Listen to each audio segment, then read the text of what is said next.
আসসালামু আলাইকুম ভিউয়ার্স। আজকে আলোচনা করব এইচএসসি আইসিটি চ্যাপ্টার 4 এর লেকচার 3 তে এইচটিএমএল সম্পর্কে। মূলত এতদিন আমরা দুইটা লেকচারে ওয়েবসাইট কি, ওয়েবসাইট কিভাবে তৈরি হয়, স্ট্রাকচার এগুলো সম্পর্কে জেনেছি। যারা লেকচারগুলো দেখেননি প্লেলিস্ট থেকে দেখে নেবেন। এইচএসসি আইসিটি নতুন যেই চ্যাপ্টারের প্লেলিস্ট করা হয়েছে চ্যাপ্টার 4 এর আগের প্লেলিস্টও দেখতে পারবেন, সেখানেও খুব সুন্দর করে বোঝানো আছে। আমরা প্রকৌশলী মুজিবুর রহমান স্যারের বইয়ের থেকে পড়ব মূলত এই স্লাইডগুলো। চলুন শুরু করা যাক। আজকে যে বিষয়গুলো শিখবো সেটা হচ্ছে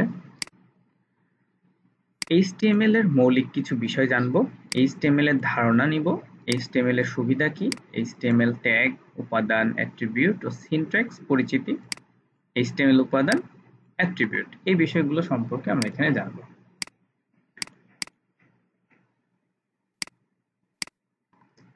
হাইপারটেক্সট মার্কআপ ল্যাঙ্গুয়েজের সংক্ষিপ্ত রূপ হলো এইচটিএমএল, যা ওয়ার্ল্ড ওয়াইড ওয়েব ব্রাউজারে তথ্য প্রদর্শন বা ওয়েব পেজে তথ্য উপস্থাপন ও ফরম্যাট করতে প্রোগ্রামারগণ কি ব্যবহার করেন। এক কথায় ওয়েবসাইটে আমরা যা কিছু দেখাবো সেই জিনিসকে মার্কআপ করে রাখা। ঠিক আছে, এই জন্য এটাকে বলা হচ্ছে হাইপারটেক্সট মার্কআপ ল্যাঙ্গুয়েজ। মনে রাখবেন, এটা কিন্তু কোনো প্রোগ্রামিং ল্যাঙ্গুয়েজ না। অনেকে ভুল করে এবং অনেকে যারা জানে না তারা বলে ফেলে আমি প্রোগ্রামিং ল্যাঙ্গুয়েজ জানি। কি ল্যাঙ্গুয়েজ জানেন? এইচটিএমএল জানি। এইচটিএমএল সিএসএস এটা মার্কআপ ল্যাঙ্গুয়েজ, সিএসএস হচ্ছে ক্যাসকেডিং স্টাইলিশ শিট। তো এটা হচ্ছে ওয়েবসাইটে মার্কআপ করে রাখা, মানে কোন জায়গাটায় কোন জিনিসটা থাকবে সেটাকে মার্ক করে রাখা। ঠিক আছে, সেই পিক্সেল ধরে ধরে। যাই হোক, ধরুন এটা একটা ওয়েব পেজ যদি হয়, এই জায়গাটায় এই লেখাটা থাকবে, এটাকে মার্ক করা, এই জায়গায় ছবিটা থাকবে, এটাকে মার্ক করা, এখানে কন্টেন্ট গুলো থাকবে সেটাকে মার্ক করা। এটাকে মূলত বলা হচ্ছে মার্কআপ। এই ল্যাঙ্গুয়েজ হচ্ছে মার্কআপ ল্যাঙ্গুয়েজটা এই কাজটা করে থাকে। এই মার্ক কোন জায়গায় কোন জিনিসগুলো থাকবে এটাকে সাজানোর জন্য এই মার্কআপটা করা হয়। আর সিএসএস দিয়ে এটাকে সুন্দর করে সাজানো হয়। মার্কআপ করা হয় লেখালেখি, ছবি এগুলো পোস্ট করার জন্য ওই ওয়েব পেজে। আর হচ্ছে সিএসএস দিয়ে কোন দিকে সরাবো নড়াবো, কালারিং করব, এগুলো করার জন্য, ঘষা মাজায় কথায়, সেটা হচ্ছে সিএসএস দিয়ে করা হয়। জেনেভায় অবস্থিত সার্নে কাজ করার সময় টিম বার্নালি 1990 সালে সর্বপ্রথম এইচটিএমএল আবিষ্কার করেন। তাহলে আমরা এইচটিএমএল কি জানলাম। তো আমরা এটা ব্যবহার করি কিসের জন্য? ওয়েব পেজের জন্য। ওয়েব পেজে কি কি কাজে? টেক্সট, অডিও, ভিডিও, গ্রাফিক্স বা অ্যানিমেশনকে সুন্দরভাবে সাজাতে বা ফরম্যাট করতে আমরা মূলত এটা ব্যবহার করে থাকি। আর HTML5 সাধারণভাবে ওয়েব পেজ নামে পরিচিত। এটা কে আবিষ্কার করেছে? এটা হচ্ছে জেনেভায় অবস্থিত সার্নে কাজ করার সময় টিম বার্নালি 1990 সালে প্রথম এটাকে আবিষ্কার করেন। যেটা এখনো পর্যন্ত এই এইচটিএমএল যদি আপনি না জানেন, আপনি কিন্তু ওয়েবসাইট নিয়ে কাজ করতে পারবেন না। এই জন্য এইচটিএমএল সিএসএস খুব ভালোভাবে জানতে হবে। এরপরে আপনি জাভাস্ক্রিপ্ট শেখেন, তারপরে জাভাস্ক্রিপ্টের ফ্রেমওয়ার্ক শেখেন, তারপর পিএইচপি শেখেন, বা জাভাস্ক্রিপ্টেরই অনেক ফ্রেমওয়ার্ক আছে, নোড.js, এক্সপ্রেস.js, হ্যাঁ, তারপরে মঙ্গোডিবি। এরপরে আপনি হচ্ছে পিএইচপি শিখলে লারাভেল শেখেন। অনেক অনেক টেকনোলজি শেখার সুযোগ আছে। একজন মানুষ তো সব টেকনোলজিতে এক্সপার্ট হয় না, যে কোনো একটাতে আপনি এক্সপার্ট হবেন। যারা এইচএসসি আইসিটিতে আছেন তারা হয়তো অনেকে ফিউচারে সিএসসি পড়বেন, তাদের জন্য এই চ্যাপ্টারগুলো খুবই হেল্প করবে। আচ্ছা, এবার আমরা জানবো এইচটিএমএল এর যে ধারণা সেটা সম্পর্কে।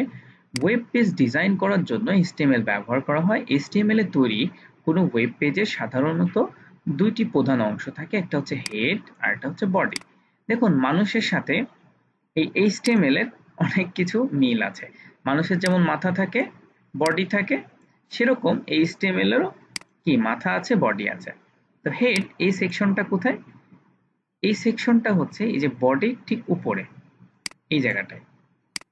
ঠিক আছে, এইচটিএমএল এর পুরো স্ট্রাকচারটা হচ্ছে এখান থেকে এইচটিএমএল শুরু, এখানে শেষ। এটা ধরুন টোটাল একজন মানুষ, এইটা হচ্ছে তার মাথা, এতটুকু হচ্ছে তার মাথা। আমি যদি এটাকে একটু আঁকাই, দেখুন এই টোটালটা একটা মানুষ, হ্যাঁ, এটা তার মাথা। ঠিক আছে, এখানে একটু সুন্দর করে চোখ দিয়ে দিই, দেখতে কেমন দেখা যাবে এইচটিএমএল কে। এখানে একটু নাক দিয়ে দিই, এখানে একটু মুখ দিয়ে দিলাম। ঠিক আছে, তো হাসি খুশি একটা মুখ বানাইলাম। যদিও বা মানুষ এই কাজটা ভালো মতো না পারলে কাঁদে, হাসি খুশি মুখ দিলাম, ঠিক আছে। এইবার তার বডি, বডি দিব আমরা এই, ঠিক আছে, এই মনে করেন এটা বডি, ঠিক আছে। এইটা হচ্ছে তার ধরুন পা, ফুটার সেকশন, এইটা ধরুন পা, যদিও বা মানুষের পা এমন হয় না, তাও দিচ্ছি।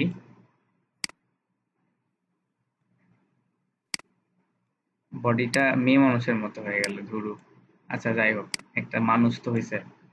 এটা ধরুন পা, ঠিক আছে, যদিও বা এটা পা না, এটা টোটালটাই হচ্ছে বডি।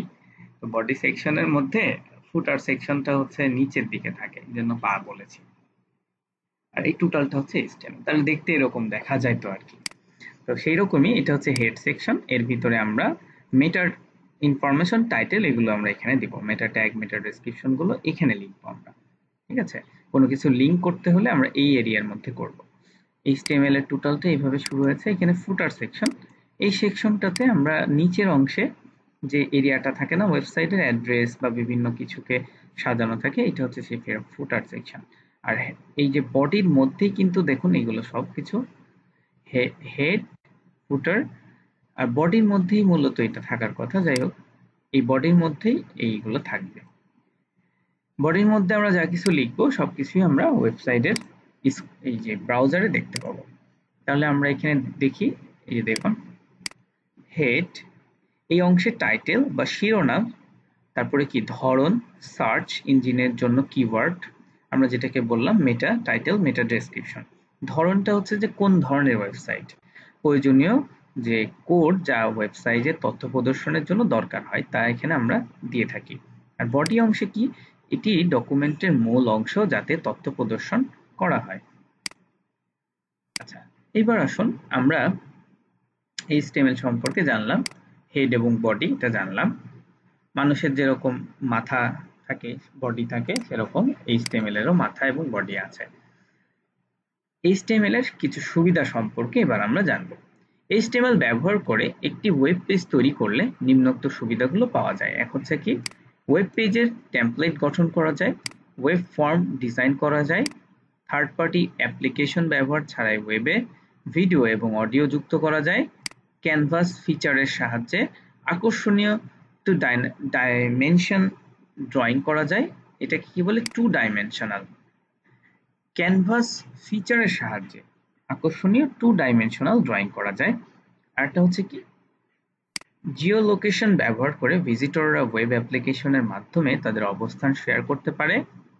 ড্র্যাগ অ্যান্ড ড্রপ এর সাহায্যে কোনো পেজের বিভিন্ন উপাদানকে এক জায়গা থেকে অন্য জায়গায় স্থাপন করা যায়।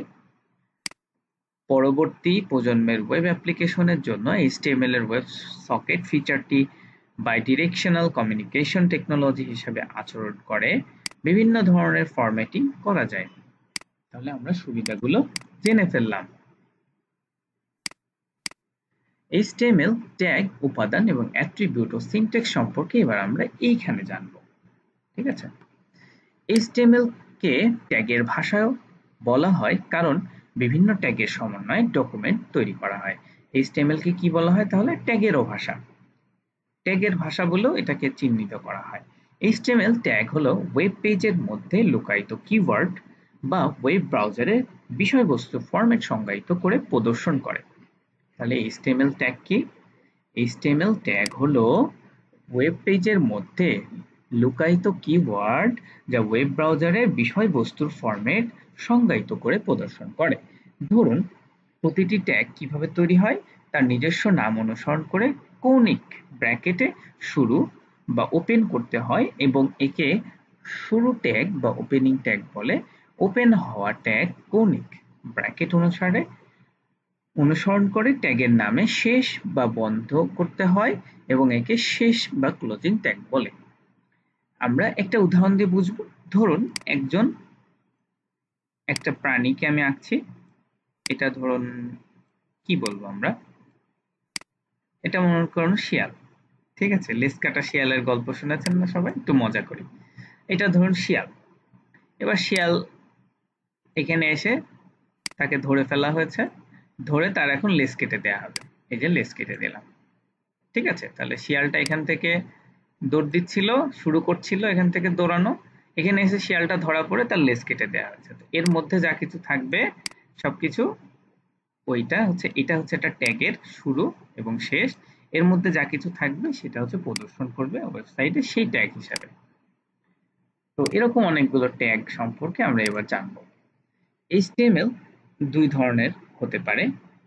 একটা হচ্ছে যে ধারক বা কন্টেইনার ট্যাগ, যে সমস্ত ট্যাগের ওপেনিং বা শুরু ট্যাগের বিষয়বস্তু ক্লোজিং বা শেষ থাকে তাকে ধারক বা কন্টেইনার ট্যাগ বলে। যেমন HTML শুরু, HTML শেষ। দেখুন এখান থেকে শিয়ালটাকে ধরার জন্য শুরু করা হয়েছে, এখানে ধরে লেজ কেটে দেওয়া হয়েছে। তো HTML শুরু, HTML শেষ, এটা মনে রাখলেই হবে। শিয়াল পণ্ডিতের কি লেজ কাটা হয়েছিল, তাই না? এখানে বিআর ট্যাগ, বিআর শুরু, বিআর শেষ। যদি বা বিআর ট্যাগটা আপনি শুধু সরি এটা বি ট্যাগ বোল্ড, যদি বিআর হয় এটা কিন্তু এইভাবে লিখবেন যে বি আর, এটা কিন্তু শুরু শেষ করতে হয় না, এটা আমি লিখলেই হয়, আপনি চাইলে এইভাবেও লিখতে পারেন। আচ্ছা, এটা হচ্ছে বি ট্যাগ যেটা বোল্ড করবে, এটা হচ্ছে পি ট্যাগ প্যারাগ্রাফের জন্য। বোল্ড ট্যাগটা কি, যে লেখাটাকে মোটা করবে আর কি, বোল্ড করে দিবে। আরেকটা জিনিস মনে রাখবেন, আপনারা যারা ওয়ার্ড ডকুমেন্টস ইউজ করেছেন মাইক্রোসফটের, ওটার কিছু টার্মের সাথে এখানে অনেক কিছু মিল পাবেন, যেমন বোল্ড, ইটালিক, আন্ডারলাইন, এই বিষয়গুলো। হ্যাঁ, আরেকটা হচ্ছে যে ফাঁকা বা এমটি ট্যাগ, যে সমস্ত ট্যাগের ওপেনিং বা শুরু আছে কিন্তু ট্যাগের বিষয়বস্তু ক্লোজিং বা শেষ থাকে না তাকে ফাঁকা বা এমটি ট্যাগ বলে। যেমন ইমেজ, এটা কি, এটা ফাঁকা বা এমটি ট্যাগ। বিআর, ওই যে বললাম ব্রেক তৈরি করা, এটা একটা ফাঁকা বা এমটি ট্যাগ। এইচআর, এটা একটা ফাঁকা বা এমটি ট্যাগ। এটা কি করে, এটা লাইন তৈরি করে, হরিজন্টাল রো এটা টেনে দেয় আর কি এইচআর দিয়ে। তাহলে আমরা কয়েকটা জিনিস জানলাম, সেটা হচ্ছে যে HTML যখন লিখতে হবে ট্যাগগুলো, তখন আমরা এরকম ব্র্যাকেট ইউজ করব, লেস দ্যান গ্রেটার দ্যান, আর লেস দ্যান গ্রেটার দ্যানই আমরা লিখবো, কিন্তু ট্যাগটা শেষ করার সময় একটা টান দিব যদি সেটা কন্টেইনার ট্যাগ বা ওপেনিং ক্লোজিং ট্যাগ হয়। আর যদি এমটি ট্যাগ হয় তাহলে শুধুমাত্র এইটার মধ্যে লিখবো, যা লিখবো সেটাই আমাদের ট্যাগ হিসেবে কাজ করবে। আর ইমেজের যে ট্যাগটা দেখেছিলাম ওখানে এসআরসি লেখা ছিল, ওটার মানে হচ্ছে সোর্স। ইমেজের সোর্সটা বলে দিতে হয় যে কোথা থেকে ইমেজটা আমি পাবো। আর HTML এর ক্ষেত্রে সবকিছুই খুব সুন্দর করে সাজানো গোছানো ভাবে লিখলে আপনার জন্য ভালো হবে। আমরা দেখাবো কিভাবে HTML লেখা হয়, সেটাও দেখাবো।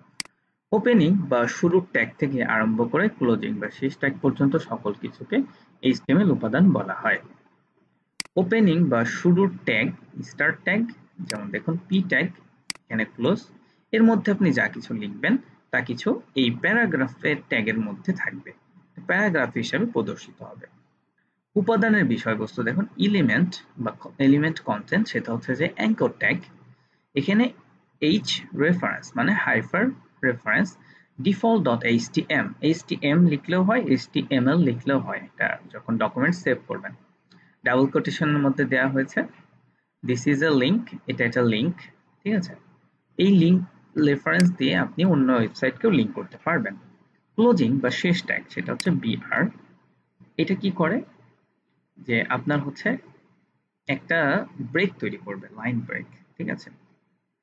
কাজে HTML উপাদান হলো HTML ট্যাগ থেকে শুরু করে HTML এই পর্যন্ত সকল কিছু। অনুরূপভাবে বডি উপাদান হলো বডি থেকে শুরু করে বডি ট্যাগ যত সময় না শেষ হচ্ছে, যত সময় শিয়ালের লেজ না কাটছি আমরা, তত সময় পর্যন্ত এটা চলতে থাকবে, ঠিক আছে? সকল কিছু। তাহলে আমরা খুব চমৎকার ভাবে শিখে ফেললাম যে HTML জিনিসটা কি, এটা ট্যাগ কি, সবকিছু সম্পর্কে জানলাম বেসিক। এবার আমরা অ্যাট্রিবিউট সম্পর্কে জানবো। HTML উপাদানের অ্যাট্রিবিউট থাকতে পারে। অ্যাট্রিবিউট HTML উপাদান সম্পর্কে অধিকতর তথ্য প্রদান করে। সবসময় ওপেনিং বা শুরুর ট্যাগে অ্যাট্রিবিউটের বর্ণনা থাকে। সাধারণত অ্যাট্রিবিউটের একটি নাম থাকে এবং এর কিছু মান বা ভ্যালু থাকে। যেমন পি উপাদানের একটি অ্যাট্রিবিউট হলো কালার, যার কিছু মান রয়েছে, এই মানগুলো থেকে এখানে গ্রিন নেওয়া হয়েছে। অ্যাট্রিবিউটের নামের পর চিহ্ন দিয়ে তার মান বা ভ্যালু লেখা হয়।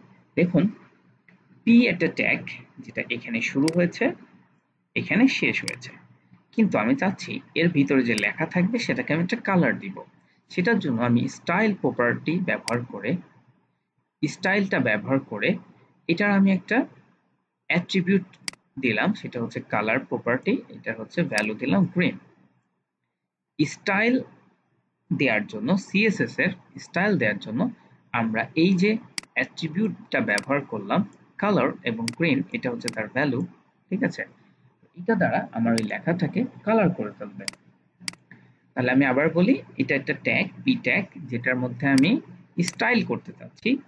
স্টাইল বলে আমি একটা শব্দ লিখলাম এখানে, তারপর ইকুয়াল দিয়ে এটা ডাবল কোটেশন দিয়ে এর মধ্যে আমি অ্যাট্রিবিউট দিলাম কালার, যেটার ভ্যালু হচ্ছে গ্রিন, ঠিক আছে। এইভাবে আমরা স্টাইল, ইনলাইন স্টাইল দিতে পারি। এটা একটা ইনলাইন সিএসএস এর একটা সিস্টেম। তো আমরা সামনে আরো দেখব internal CSS, external CSS, inline CSS, এই 3 রকমের সিএসএস হয়ে থাকে। আমরা সেগুলো সম্পর্কে দেখব। এবং শুধু আমরা যে এই বইয়ের জিনিসই পড়বো তা না, আমি এর পরবর্তীতে আরো কিছু লেকচার দিব আপনাদেরকে, যেন আপনারা খুব সুন্দর ওয়েব পেজ ডিজাইন করতে পারেন। এবং আমার চ্যানেলে অলরেডি সেগুলো সুন্দর করে ডকুমেন্ট গুলো দেয়া আছে, একেবারে ডকুমেন্ট সহ আপনারা দেখতে পারেন। এবার আসুন আমরা HTML ট্যাগগুলোর সংক্ষিপ্ত পরিচিতি জানবো। একটা দেখুন, এটার দ্বারা বোঝা যায় ডকুমেন্টের টাইপ দেওয়ার জন্য। হ্যাঁ, এটা হচ্ছে ডক টাইপ HTML, মানে হচ্ছে ডকুমেন্টের টাইপটা হচ্ছে HTML5, এটা বোঝায়। মন্তব্য লেখার জন্য এটা, ঠিক আছে। ডকুমেন্টটি কি ধরনের তা বোঝানোর জন্য ব্রাউজারকে এটা দেয়া হয়। ডকুমেন্টের টাইপ হচ্ছে HTML। HTML এটার মানে হচ্ছে ডকুমেন্ট বোঝানোর জন্য, HTML যেটা HTML ডকুমেন্ট বোঝানোর জন্য। হেড, এটা হচ্ছে HTML ডকুমেন্টের হেড অংশ বোঝানোর জন্য। টাইটেল, ডকুমেন্টের টাইটেল বোঝানোর জন্য ব্রাউজারের টাইটেল বারে এটি প্রদর্শিত হয়, মানে এই যে টাইটেল লিখলে পারে আপনার টাইটেল বারের মধ্যে দেখা যায়। বডি, এটা হচ্ছে HTML ডকুমেন্টের মূল অংশ নির্দেশ করে। এই অংশেই ওয়েব পেজের বিষয়বস্তু বর্ণিত থাকে। এই ট্যাগের কিছু অ্যাট্রিবিউট ছিল, যেমন left margin, top margin, top margin, text, background, busy colour ইত্যাদি। কিন্তু এগুলো HTML5 এ থাকছে না। তাহলে আমরা এই যে বডি, তারপরে মেইন ট্যাগগুলো আমরা জেনে ফেললাম। আচ্ছা, আজকের মতো আমরা এখানে শেষ করব। তো অ্যাট্রিবিউট জিনিসটা কি সেটাও কিন্তু আমরা জেনে ফেলেছি, যে HTML উপাদানের অ্যাট্রিবিউট থাকতে পারে। সেটা হচ্ছে অ্যাট্রিবিউট HTML উপাদান সম্পর্কে অধিকতর তথ্য প্রদান করে। সবসময় ওপেনিং বা শুরুর ট্যাগে অ্যাট্রিবিউটের বর্ণনা থাকে, মানে যেখানে ওপেনিং করা হয় সেখানে থাকে অ্যাট্রিবিউট। অ্যাট্রিবিউটের একটি নাম থাকে এবং এর কিছু মান বা ভ্যালু থাকে। অবশ্যই এটা একটা নাম থাকবে, এটা হচ্ছে কোন ধরনের অ্যাট্রিবিউট। উপাদানের একটি অ্যাট্রিবিউট হলো কালার, যার কিছু মান রয়েছে। এই মানগুলো থেকে এখানে গ্রিন নেওয়া হয়েছে। অ্যাট্রিবিউটের নামের পর চিহ্ন দিয়ে তার মান বা ভ্যালু লেখা হয়। তাহলে আমরা অনেক কিছু এখানে জানলাম। আজকের মতো এখানে শেষ করছি। আর আপনাদের যদি কোনো প্রশ্ন থেকে থাকে অবশ্যই প্রশ্ন করবেন। আগামী দিন আমরা আরো অনেক কিছু শিখব। আর শেষে আমি একটা জিনিস চেষ্টা করব, যদি পারি, সেটা হচ্ছে আপনারা আমার কাছ থেকে শেখার পরে আপনারাও যেন এরকম একটা ওয়েব পেজ ডিজাইন করতে পারেন। যে দেখুন, এটা আমার ডিজাইন করা এই ওয়েব পেজটা। আমি হচ্ছে ফ্রন্ট এন্ড এবং ব্যাক এন্ড দুটা নিয়ে কাজ করি। আমার কিছু ওয়েবসাইটও বানানো আছে। আপনারা যদি কেউ ওয়েবসাইট ডিজাইন ডেভেলপমেন্ট শিখতে চান, আমার কাছে কোর্স করতে পারেন ইনশাল্লাহ। এইটা দেখুন, এখানে হোভার করলে কালারটা চেঞ্জ হয়ে যাচ্ছে, এখানে ক্লিক করলে আবার ওই পেজেই চলে আসছে। এই যে দেখুন, টাইটেলটা হচ্ছে index.html, এই যে পেজের নামটা এখানে দেখা যাচ্ছে। এই যে এইটা একটা স্লাইডার ইউজ করা হয়েছে। আমি জাস্ট দেখাচ্ছি, আপনি এই ধরনের ওয়েবসাইট আপনিও বানাতে পারবেন HTML খুব ভালোভাবে জানলে। HTML CSS এখানে কিন্তু আমি কিচ্ছু ব্যবহার করিনি, জাস্ট HTML CSS দিয়ে এই ওয়েবসাইটটা বানানো। এই যে দেখুন, খুবই চমৎকার করে ডিজাইন করার চেষ্টা করেছি। খুব বেশি ভালো হয় নাই, সিম্পল একটা ডিজাইন। আমি যদি এটাকে একটু ছোট করতে পারি তাহলে হয়তো আপনারা আরো ভালো দেখতে পারবেন। ছোট করি, এই যে এরকম দেখা যাবে আর কি ওয়েবসাইট। যাই হোক, 100% করে দিচ্ছে। তো আপনারাও যাতে বাসায় বসে এরকম ওয়েবসাইট বানাইতে পারেন। এটা ওয়েবসাইটের একটা লেআউট, ওয়েব পেজ ডিজাইন আর কি। দেখুন এখানে সার্চ বারটা আছে, এখানে নিয়ে গেলে আঙ্গুলের মতো চিহ্ন হয়ে যাচ্ছে। কাজগুলো করতে আমি যেহেতু প্রথম দিকে নতুন ছিলাম, আমার বেশ সময় লাগতো, এখন আস্তে আস্তে শিখছি। আর আপনারা চাইলে এই ধরনের ওয়েবসাইট ডিজাইন ডেভেলপমেন্ট আমার এখান থেকেও শিখতে পারেন। আর তাছাড়া ইউটিউবে প্রচুর চ্যানেল আছে, আমি যেগুলো ফলো করি সেগুলো আপনারা দেখতে পারেন, অনেক ভালো ভালো চ্যানেল আছে। তো আজকের মতো আমরা এখানেই শেষ করছি। ভালো থাকবেন।